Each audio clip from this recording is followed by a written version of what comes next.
First up from Sina Finance, extreme expensive Zhangzhe show up in restaurants before Dragon Boat Festival.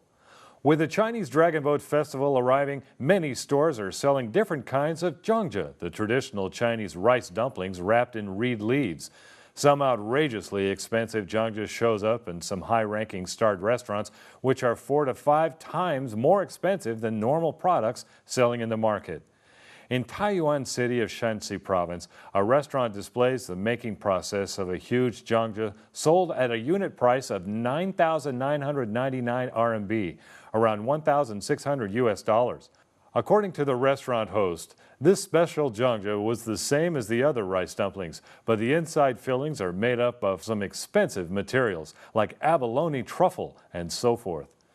Additionally, the pretty packed boxes of Zhangzhe were also sold in very high prices, usually above hundreds of dollars, and several days before the Dragon Boat Festival. Most expensive boxes selling in the supermarket are bought or reserved.